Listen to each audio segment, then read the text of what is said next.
Boa noite, meus amigos! Estamos começando mais um episódio do podcast da família brasileira. Bem-vindos a mais um episódio de Além do Terno. É um prazer estar com cada um de vocês aqui. Eu sou o Brian Costa. Essa noite estou sozinho, bancada aqui desse lado de cá, somente eu e o nosso convidado do lado de lá. Um novo formato que nós estamos começando aqui.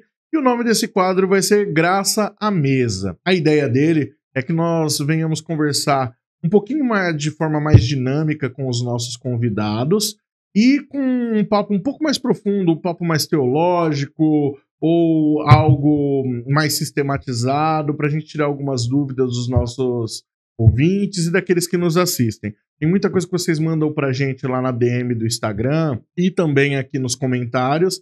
Então a ideia é a gente começar a sanar essas dúvidas sobre teologia, sobre doutrina, e tudo isso segundo a perspectiva do nosso convidado, claro, e também vocês sabem que nós somos um podcast que, graças a Deus, todos assembleianos aqui, a gente vai utilizar bastante daquilo que nós acreditamos, do credo que a nossa igreja confessa. Então, é uma noite muito prazerosa, estou muito alegre de estar começando mais esse novo quadro aqui com vocês. Já tivemos o React aí, que vocês acompanharam e interagiram bastante.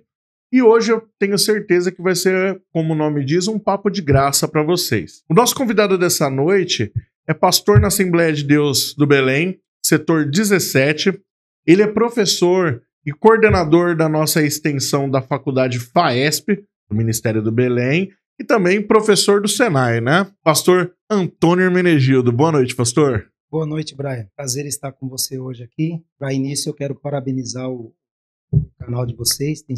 Não acompanho todas devido à extensão, né, do canal. A nossa vida é corrida como a de todos, mas eu sempre estou ali acompanhando, assistindo partes dos vídeos, né? Tem vários aí. E é um prazer estar aqui com vocês e espero contribuir para esse podcast, né, para esse trabalho que vocês estão fazendo, que tem sido muito bom para o setor e tem sido muito bom não só para o setor, mas para todos aqueles que já estão inscritos, né? E aproveitando, se você está vendo pela primeira vez, já se inscreva aí, deixa o joinha, né?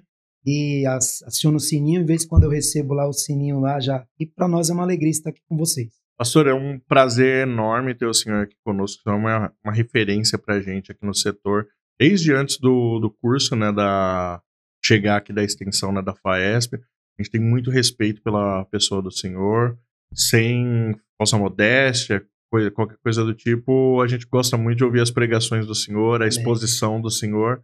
É um prazer enorme estar aqui com o senhor nessa noite. Pastor, a gente sempre começa assim, né? Conta um pouquinho da sua história. Quem é o pastor Antônio Hermenegildo? Formação secular, formação na igreja.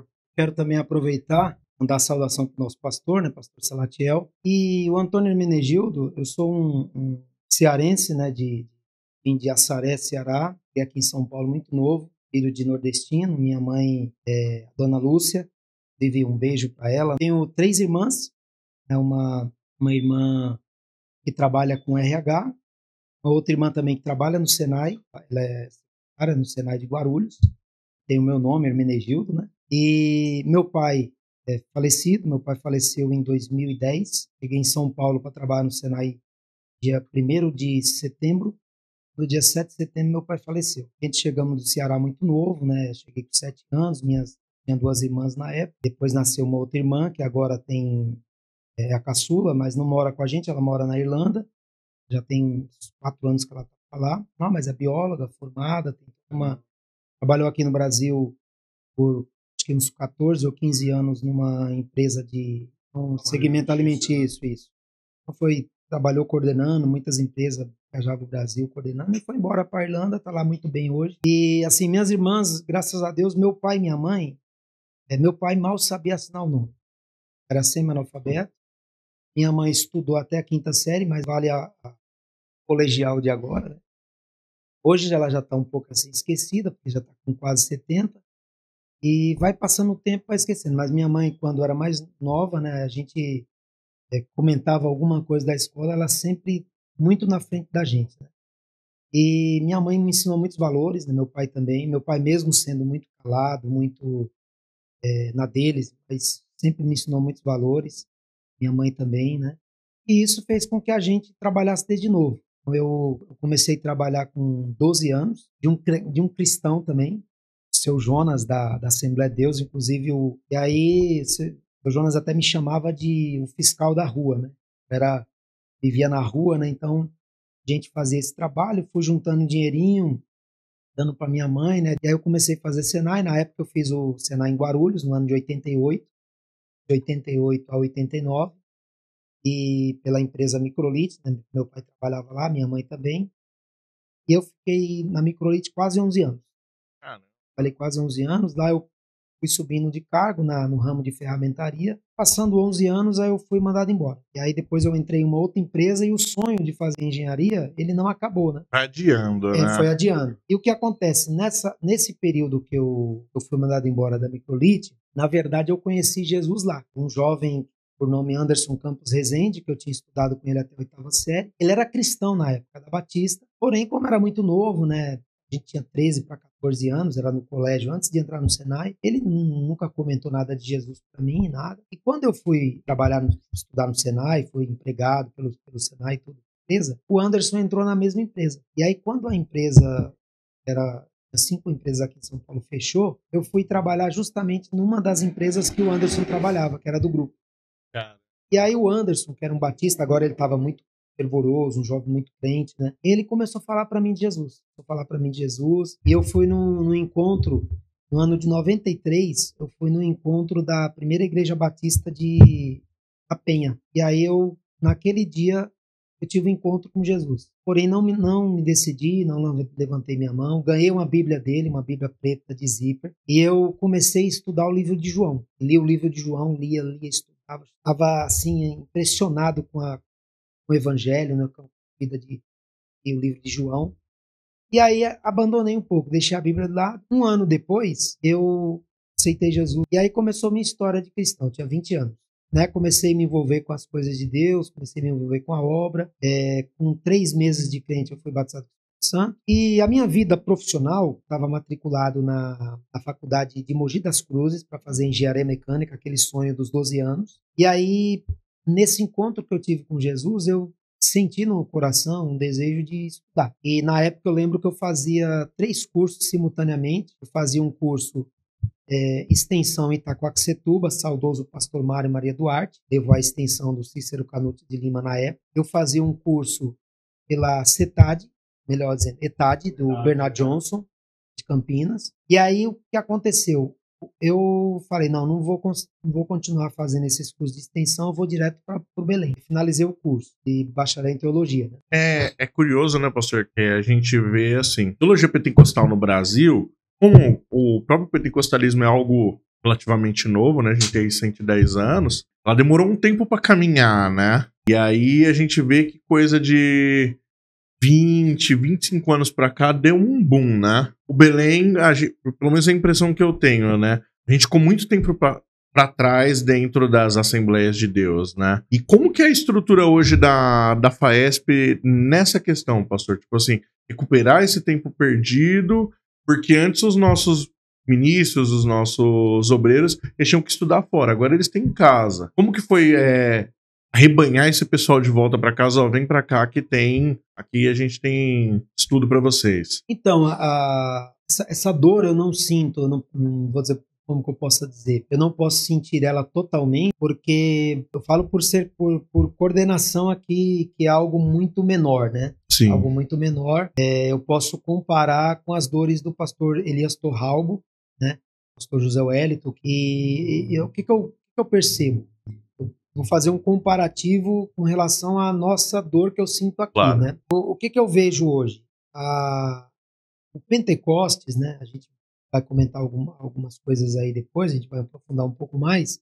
O Pentecostes é a prática religiosa muito assim do executar, do fazer, da vivência, né? A própria origem, né, do Pentecostes é muito isso. Então, é muito viver, o fazer, o desbravar, o orar, o visitar, a pregação, aquela pregação com mais ênfase, com mais ímpeto, né? Então, isso é o Pentecostes. E o que acontece? O que eu sinto nós aqui? A gente tem muitas pessoas que trabalham. trabalham na obra, que faz o trabalho com toda a sua força, com todo o seu ímpeto, e às vezes falta o preparo. E aí, eu sempre lembro minha parte, quando eu tinha meus 20 anos, né, que eu fui estudar teologia, eu cheguei no meu pastor e falei para ele, pastor, eu vou fazer teologia. Então, de segunda a quinta-feira, eu não ia para a igreja. Quando eu tinha uma folguinha, eu amava. Porque na questão prática da vivência, você estar entre os irmãos é muito bom. Para a saúde espiritual, para a tua vida dinâmica, é muito bom. Mas em todo o tempo que eu estava na faculdade, eu estava aproveitando, eu estava estudando. Por quê? Um dia me perguntaram, né? Qual o seu propósito e objetivo de estudar teologia? E a primeira resposta que veio na minha mente foi para servir melhor o reino. Então, o que eu entendo? A minha dor que eu sinto é muitos obreiros e às vezes até líderes e pastores não entendem, né, que se uma pessoa está estudando teologia, ela está se preparando. Porque você estando numa aula, estudando, né, você aprendendo, você ouvindo alguém falar, alguém que estudou, que preparou, alguém que estudou 4 anos, ou 10, ou 8, já ouviu muita gente falar, agora ele vai ensinar. Então vai vir muitos insights. A pessoa começa a ter curiosidade, eu vou estudar isso com mais profundidade, eu vou ministrar com mais clareza, você tem uma aula de liderança, eu estava liderando, não estava muito bem, então eu vou melhorar minha liderança, minha comunicação, eu vou melhorar meu ensinamento, eu vou pesquisar mais, eu vou comprar novas fontes, livros mais confiáveis, eu vou me aprofundar mais teologicamente e, consequentemente, o trabalho vai melhorar. Então, a dificuldade que eu percebo, falando de setor, né? Então, o que acontece? Eu preciso de uma projeção. 2 inscritos, eu não abro turma. Eu preciso, pelo menos, 30 inscritos. Por quê? Porque o professor hoje, ele não dá aula como professor de escola dominical. Ele tem uma ajuda, né? Ele tem uma não é o que de repente seria o que ele merecia, mas é uma ajuda para comprar um livro, ajudar a pagar um curso, né? Enfim, melhorar a carreira dele. E para mim manter esse curso funcionando, tem que ter no mínimo 30 para abrir lá. E aí sabe o que vai acontecer? Os irmãos vão deixar para fazer a inscrição faltando uma semana, faltando 15 dias, às vezes até no dia. No dia, na semana. Então eu percebo que não há esse incentivo. Eu sempre fui muito amante e incentivei muito, até porque minha história é essa daí. Eu sempre fiz as coisas assim, muito programado, muito decidido do que eu quis, do que eu vou fazer.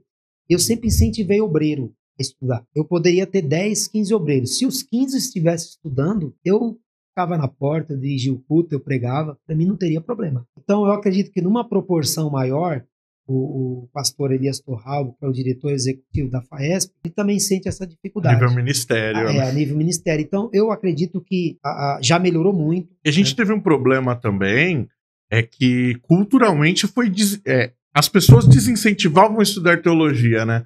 Eu lembro quando eu era mais novo que eu fui estudar teologia, falando, faça isso, você vai deixar de ser crente, você vai se desviar. Um besterol danado que as pessoas tinham, vai esfriar na sua fé. E que, na verdade, não, né? Traz muito mais confiança, muito mais base, né, pra gente, né? Eu também fui vítima, né? Não sei se o termo seria vítima, né? Alvo, aí vamos dizer o termo alvo. E eu lembro quando eu comecei a fazer teologia no Belém, na antiga Cícero Canudo de Lima, o que eu fazia? Como eu estudava de segunda a quinta e trabalhava, então a gente tinha toda aquela rotina pesada, né? E quando era época de férias, eu tinha uma coisa em mente. Época de férias é época de abastecer. Vou abastecer a minha lamparina, porque eu não sei quando que eu vou conseguir novamente. Então todo ciclo de oração pela manhã, consagração, vigília, eu aproveitava para ir. Então eu sinto que tem essa dificuldade do incentivo, do entendimento. Se o obreiro está estudando, ele está estudando, ele vai cooperar comigo de sábado e domingo. É aquela coisa, né, pastor? Você tá presente ali de mente e de corpo, né? Tem gente que às vezes tá durante a semana de corpo, né? A mente tá cansada. Marcando presença. Pastor, nesse ramo da teologia pentecostal, a gente sabe que, assim, a gente tem uma diferença de tempo em relação à doutrina reformada aí gigante, né? Os caras estão aí 400 anos e a nossa veio se consolidar realmente, assim, década de 90 para cá. Hoje a gente tem até, né, o manual que foi escrito pelo pastor Antônio Gilberto, né, de teologia sistemática, junto com o Severino Pedro, etc. Então hoje a gente tem uma teologia bem consolidada. Qual que é a dificuldade para indicação de material hoje para o estudante de teologia na nossa área? Porque os caras hoje na internet são bombardeados aí, Augusto Nicodemos, Hernandes Dias Lopes, nomes de fora também do país, e na nossa área eu sinto que ainda é um pouquinho tão restrito ainda, né? É porque assim, quando a gente pensa em pentecostalismo moderno, né, que é o que a gente desfruta hoje, a gente precisa fazer um resgate de como que se desenvolveu esse avivamento ao longo da história, né? Então, claro que eu não sou especialista nisso, mas a gente, no decorrer desses anos, estudou um pouco. E quando a gente pensa em pentecostalismo, a gente vai pensar não tem como falar de pentecostalismo sem citar Joel, capítulo 2, versículo 28 ao 32, falar de Isaías 44, 3.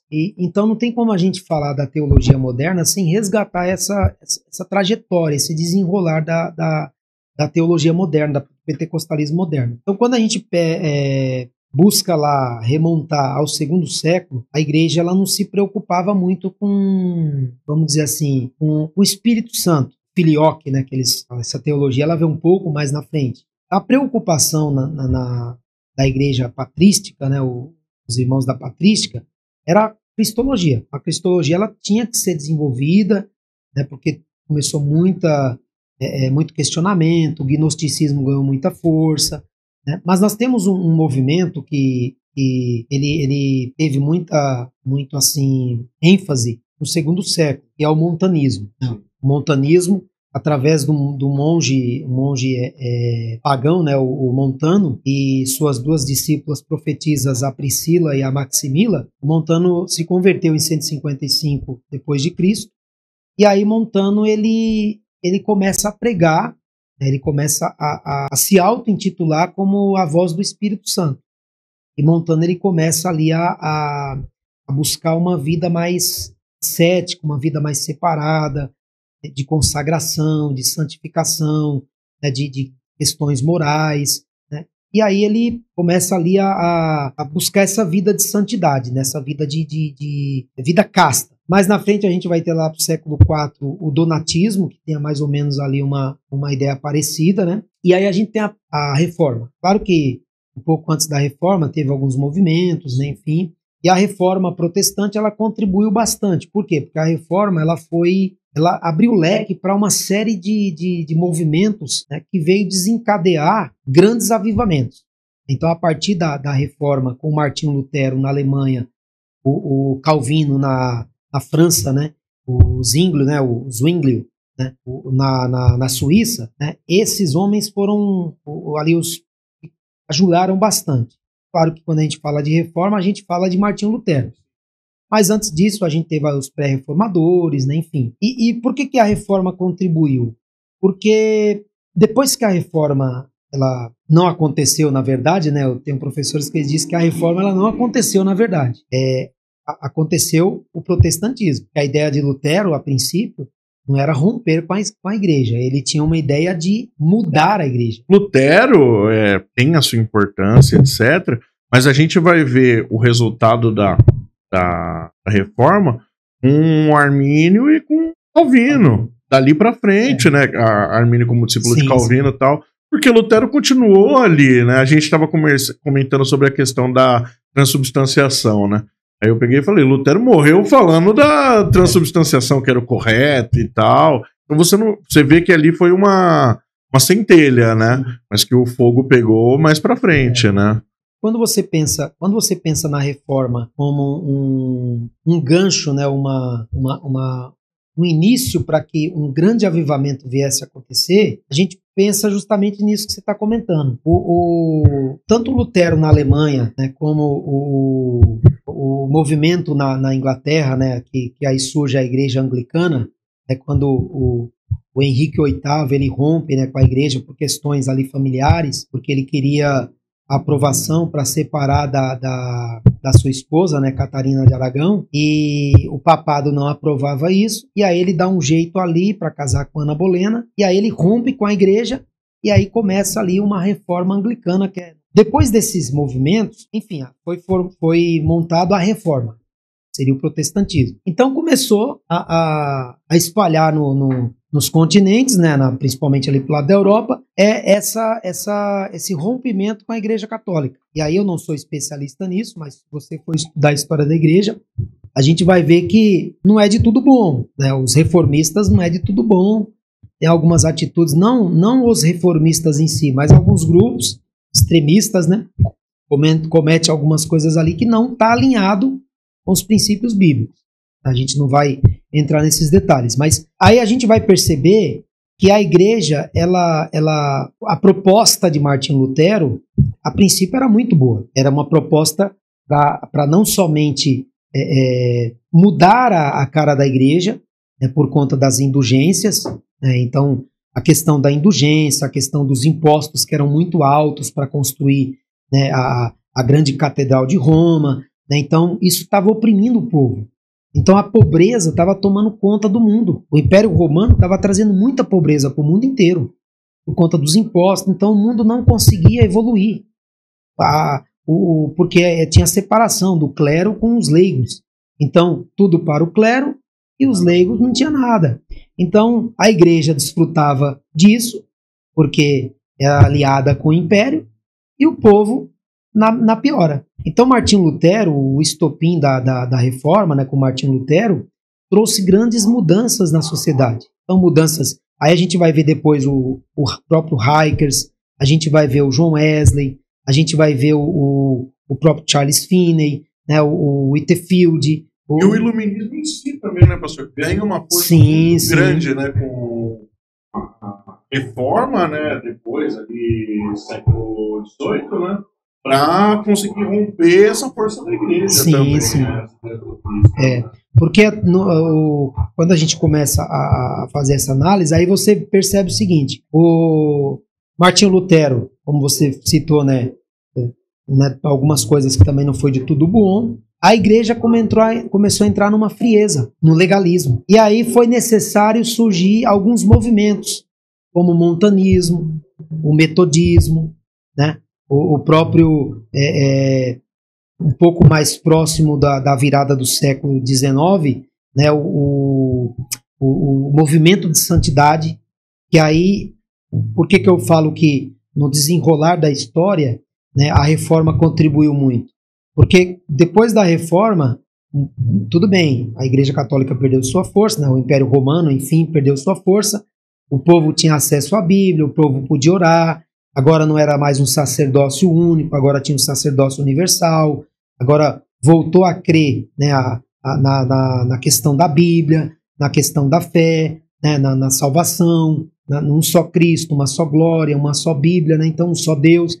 Então isso veio exposto para a sociedade começou. E aí a evolução começou a crescer. A sociedade, muitos homens desses aí que eu citei, eles contribuíram muito para o bem social.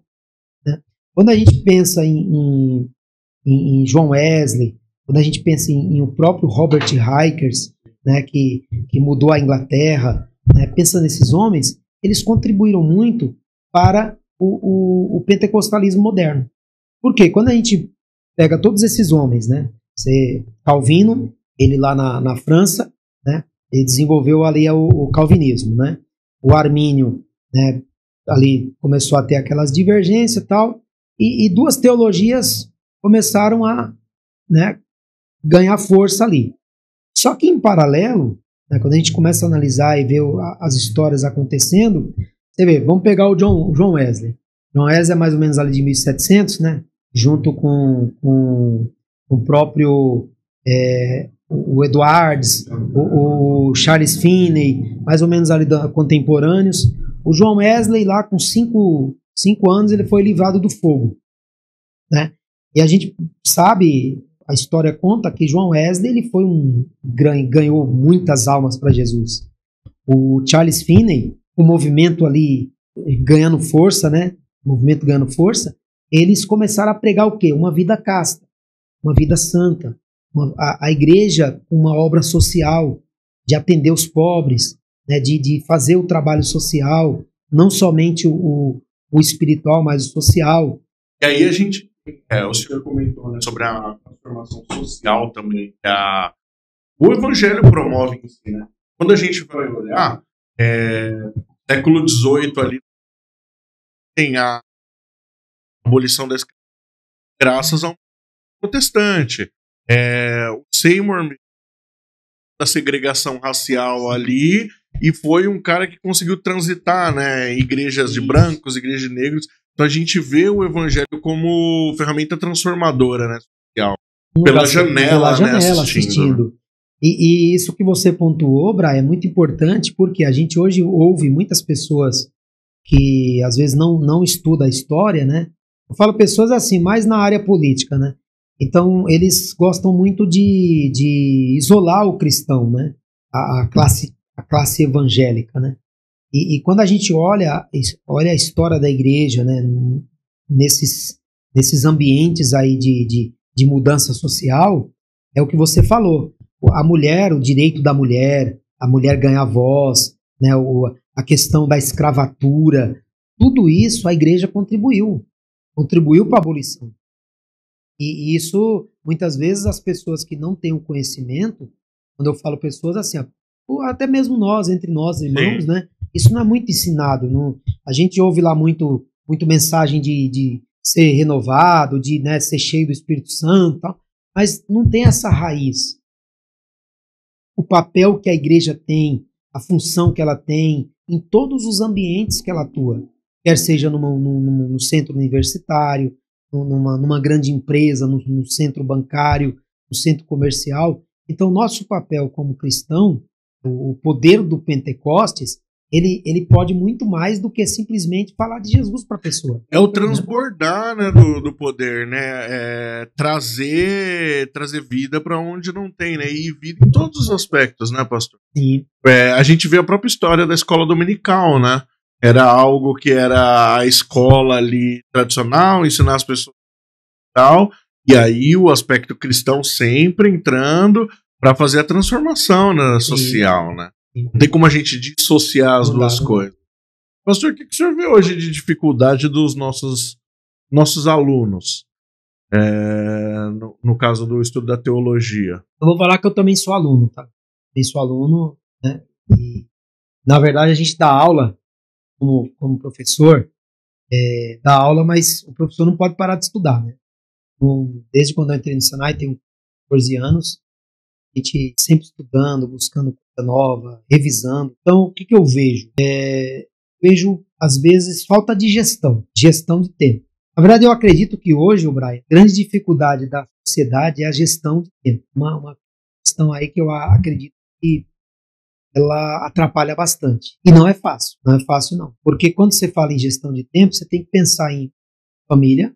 Quando eu falo família, eu estou falando de esposa, filho, e mãe, pai, irmão, tio, sobrinho, e não dá para atender todo mundo com qualidade. Você tem que, uma hora você vai estar perdendo com a filha, mas você tem que recuperar de outro jeito. Eu falo para você porque é um desafio muito grande. Eu tenho dificuldade, tenho bastante dificuldade. Então, minha esposa até brincou esses dias comigo, falou, você devia ser padre. Ela brincou comigo, porque eu estava fazendo vídeo no YouTube para alimentar o canal com os meninos, eu estava fazendo o básico em bacharel em teologia, terminando o bacharel em teologia, eu estava fazendo a pós-graduação, eu já tinha começado, né? Preparando aula, dando aula de sexta, e a família. Aí ela falou assim, para eu não te cobrar, você deveria ter sido padre. E aí você se dedicava full time, né, na estudos e teria tanto tempo. Então eu vejo assim muita dificuldade na gestão. Que ainda o pessoal mantém da educação bancária, só vai ali depositar. O aluno precisa pensar. Precisa pensar. Ainda mais na teologia, né, pastor? A gente trabalha, eu gosto muito de trabalhar atividades na sala, né?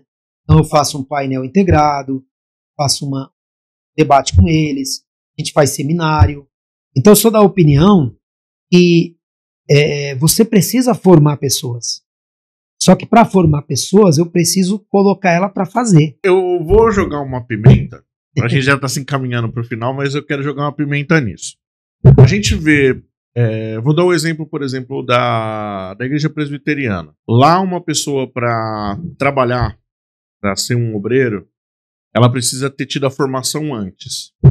Na nossa denominação, muitas vezes, chega e já vai trocando a roda com o carro andando. Sem ter parado antes, sentado para aprender. E aí a gente cai muitas vezes nessa situação de estar liderando, precisa estudar, tem que estudar, mas aí vão cobrar daqui, não, esquece o estudo, você precisa fazer aqui. Será que a gente não precisa mudar um pouco a mentalidade? Quando eu digo a gente, assim, nosso ministério e tal, não é uma crítica, mas assim, um ponto a se pensar. Sim, né? Na verdade, Brian, isso daí já tem dado já tem evoluído bem, tem melhorado muito. Assim, a gente tem percebido estar investido muito nisso. Nós temos na própria escola FAESP, tem muitos treinamentos. Uma via de mão dupla. Tem que ter o interesse de quem está fazendo e quem quer fazer, e tem que ter o interesse de quem está na função de dar a oportunidade.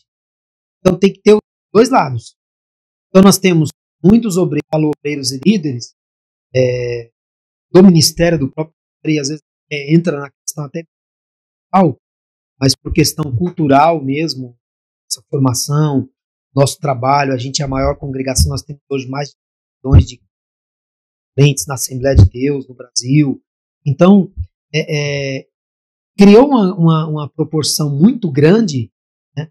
Mas nós temos uma mudança de mentalidade. Já existe uma mudança de mentalidade. Um exemplo disso, né? A FAESP tem sido muito presente aí na formação de pessoas, nesse preparo, né? A FAESP tem feito muitos trabalhos nos setores. Mas a gente vê muito, né, pastor, que hoje com o acesso à teologia, eu vou dizer aqui pela nossa situação, né, você vê que você aumenta a adesão dos irmãos no culto, porque ele passa a entender a importância de estar no culto, você tem mais pessoas com que o dirigente local pode contar para ministrar uma palavra, nem o senhor citou as irmãs, você vê que os trabalhos das irmãs ficam mais produtivos e etc. E tudo isso dá uma melhora gigante para o que vai ser feito depois, né? Que é o fora, né? Evangelismo, etc. Né? Como a palavra vai chegar para aqueles que precisam, né? É muito importante. Pastor, a gente já vai terminar aqui. Fica aquele gostinho de quero mais. Tá bom. E eu queria agradecer ao senhor, né, pela presença, pela disponibilidade aqui com a gente. Foi um papo muito bom. E pedir para o senhor deixar para a gente aí os dias, horários de curso, tanto lá na nossa sede, quanto na extensão, fazer o convite para o pessoal, tanto do nosso setor, quanto outras denominações que tem aqui próximo, que assistem o podcast. Então, como eu disse, aquela ali. Aqui, né? Então, aproveitando a oportunidade, eu quero agradecer o Brian e toda a sua equipe, né? O Magninho, o Luiz, né? Que não está aqui hoje. Eu esperei que o Luiz viesse hoje. O Luan, que está aqui também auxiliando. Deus abençoe vocês, que o trabalho cresça mais ainda, tá? Que possa ter aí milhares e milhares de inscritos, né? Aproveitando também, mais uma vez, se inscreva no meu canal Dicas da Metal Mecânica. Você que é mecânico, que é projetista, desenhista, se inscreve lá, tem alguns vídeos bacanas também. E aproveitando, nós temos aqui na nossa igreja sede, de sexta-feira à noite, às 19h30, 2 horas, o curso básico em teologia, e estamos finalizando também o curso médio em teologia. E para aquela pessoa que está meio indeciso, pode fazer uma aula teste com vocês e visitar uma aula? Pode, deve, toda sexta-feira, né, chegando lá, é só avisar, a gente tem lá, vai te recepcionar bem, tem um cafezinho também, né? Toma um cafezinho com a gente, pode participar sem problema nenhum, bom, será muito bem-vindo. Amém. Pastor Menegildo, muito obrigado por esse bate-papo aqui. A vocês que nos assistiram até agora, deixe seu comentário, deixe sua dúvida, interaja aí com o canal, que vocês sabem o quanto é importante aí para o engajamento do nosso canal. Siga nas nossas redes sociais, no Facebook, no Instagram. Não deixe de dar o seu like nesse vídeo, compartilhe com os seus amigos Esse foi mais um episódio de Graça à Mesa. Deus abençoe a todos, uma boa noite.